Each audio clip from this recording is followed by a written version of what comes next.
Welcome to the 2017 Preseason Spotlight.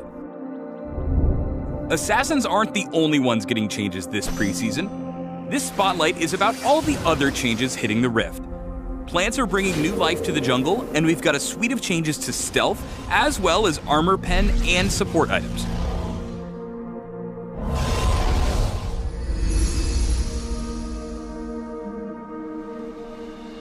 First up, we're introducing a series of interactive plants we're calling the Living Jungle. Each plant has a chance to spawn in a number of predetermined locations throughout the river and jungle, and destroying them gives you a unique effect.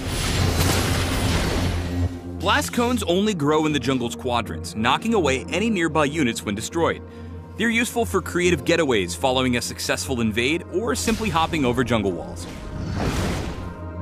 Scryer's bloom grows on the ramps between the jungle and the river, releasing pollen across the map away from the attacker when destroyed. This pollen reveals enemy units and wards, allowing you to clear vision and take control of the area. Lastly, honey fruit grows exclusively in the river, dropping a bushel of restorative fruit on the ground. Each fruit restores health and mana, but at the cost of a minor slow to the champion feasting.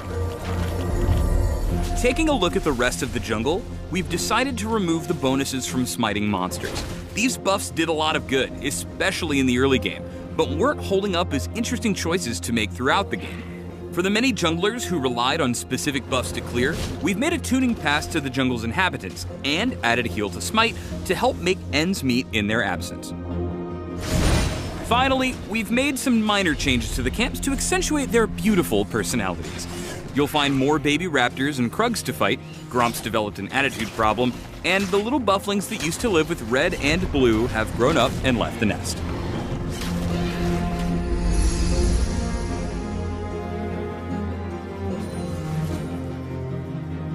You already know that we're updating Assassins, but while we're on the subject of people who sneakily murder you, we're rethinking the way vision and stealth interact.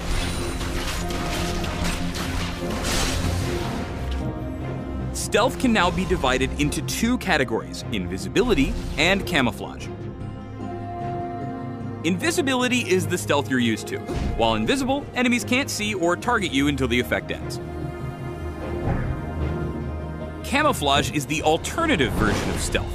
It makes you unseen to the naked eye and stealth wards unless you get too close to an enemy champion. Evelyn's passive, Shadow Walk, is a perfect example of camouflage. And now, a few other champions have the ability as well. Vision wards are being replaced with control wards.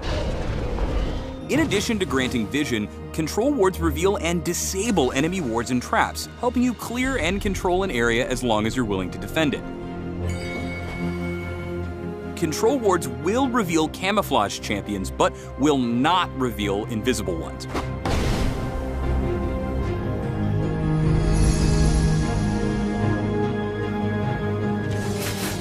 Let's talk armor pen. Flat armor penetration is gone, and we're introducing a new stat called lethality. It's pretty much the same, but it scales with your opponent's level, bypassing more armor the higher their level is. This will make you slightly less bursty for lower leveled opponents, but gives you a little extra power when you're falling behind. We're also busting out two new items for Assassins, Edge of Night and Poacher's Dirk. Edge of Night grants attack damage, lethality, out of combat movement speed, and magic resist, but you really want to buy it for its active, Veil. When activated, you'll briefly channel to gain a spell shield.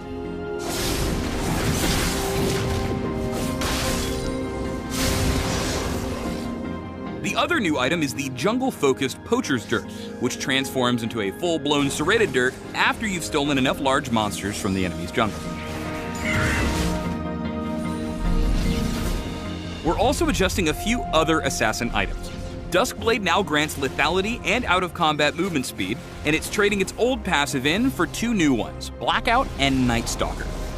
Blackout grants you True Sight when you've been spotted by an enemy ward, and Night Stalker grants you bonus true damage when you attack after being unseen.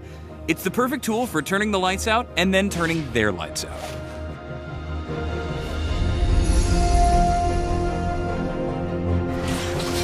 For supports, we've got a change to Aegis of the Legion, aimed at making it more of a situational item instead of the must-buy it is today. After 8 whole years, it no longer grants passive magic resist to nearby allies. By nerfing Aegis, we've made room for 2 new support items, Knight's Vow and Redemption. Knight's Vow grants defensive stats and the ability to designate an allied champion as your partner. When near your partner, you'll gain armor and movement speed, redirecting a portion of their damage taken to yourself, and then healing for a portion of the damage they deal. Redemption passively boosts the power of your heals and shields.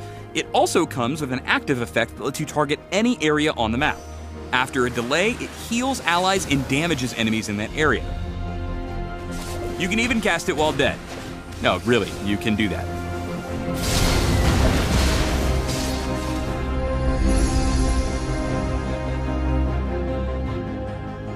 If you're still watching, we know what you want. You're here for the mastery changes. We saved the biggest change just for you. We're replacing Strength of the Ages with a new keystone, Courage of the Colossus. It grants you a shield when you inflict crowd control on an enemy. And that's it. That's the big mastery change. That's the one. Thanks for watching the 2017 Preseason Spotlight. There are some smaller changes we didn't cover here, so take a look at the full list if you're craving more details.